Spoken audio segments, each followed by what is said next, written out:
and we danced, and we cried, and we laughed, and had a really, really, really good time. Take my hand, let's have a blast, and remember this moment for the rest of our. Magandang umaga mga manonood.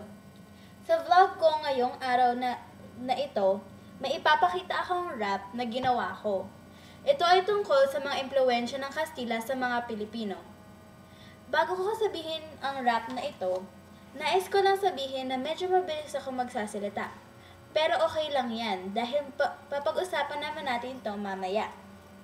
Ito na ang rap. Ako si Frances at nandito ako para ituro at sabihin sa iyo ang mga impluwensya ng Kastila sa Pilipino. Halina, mag-join na, makinig na kayo. Tingnan muna natin ang relihiyon natin. Kristyanismo ito, walang ibang aminin. Teka muna, may kailangan lang ako sabihin. Ang Mindanao ay Muslim nang hindi sila sakupin. Ang pangalan rin natin ay mahalaga dahil galing ito sa mga Kastila. De Guzman, de la Cruz, Mariano at Atienza. Ito ay galing noon dati-dati pa.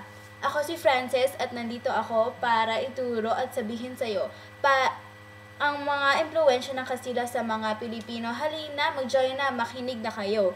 Hoy, ang suot mong barot saya, alam mo bang galing sa Espanya?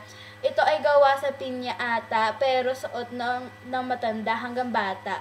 Ang lingwahe na pinapag-aral mo, ibang salita ay Espanyol po. Sana maintindihan ang sinasabi ko dahil hindi ito judge mo na AO pose. Malapit na matapos ang pagkakanta ko. Alam ko naman na may miss na nyo ako. Sa susunod naman ay matanda na ako. Sige, bye-bye, aalis na po. O ano, nakinig ba kayo? Kung oo, mabuti naman. Kung hindi, kawawa kayo. Sa unang paragraph, sa rap ko, sinabi ko na ang Kristyanismo ay galing sa Kastila. Totoo ito dahil noong dumating sila dito, meron silang 3 goals na nasa isip lang nila. Ang God, Gold at Glory. Sinasabi lang God ang isang lang goal dahil ipinalaganap nila ang Kristyanismo dito sa Pilipinas. Ang gold naman dahil gusto nila kunin ang ginto natin at ang glory para masakop tayo. Sa ikalawang paragraph, sinabi rin natin na ang pangalan natin ay galing sa mga Kastila. Ito ay dahil maraming Pilipina ay nag-asawa ng mga Kastila noong dati-dati pa. Hindi lang yun, pati ang pangalan na rin ng ating bansa ay galing sa Espanya. Ito ay galing sa isang hari na Espanya na si Philip at tinawag tayong Filipinas. Ang aking ikatlong punto, ang ating kasuotan. Ang unang Pilipino ay nakasuot napakakonti ng suot dahil ang init-init ng panahon. Noong nakita tayo ng mga Kastila, tayo ay binihisan ng mga barong at barotsaya. Kaya ito ang naging ating pambansang kasuotan. Isipin naman kung gaano ka-init-init nung araw-araw mo yun sinusuot. Hay!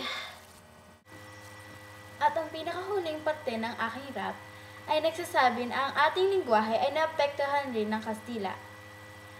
Salita ng tulad ng asul at mesa. Isipin mo naman kung gaano katagal sila dito. Paano kaya kung hindi nila nilagyan ng ibang Kastilang salita sa ating lingwahe? Wala tayong maintindihan sa kanila. Kaya importante na binigyan nila tayo ng mga salita upang mas maintindihan pa ang isa't isa. So, pwede na rin natin sabihin na hindi puro masasama ang ginawa ng Kastila sa atin. Binigyan tayo ng kultura at ipinakita sa atin kung paano dapat tayo manira. At yun lang po ang aking vlog para ngayon. Sa susunod naman po, paalam!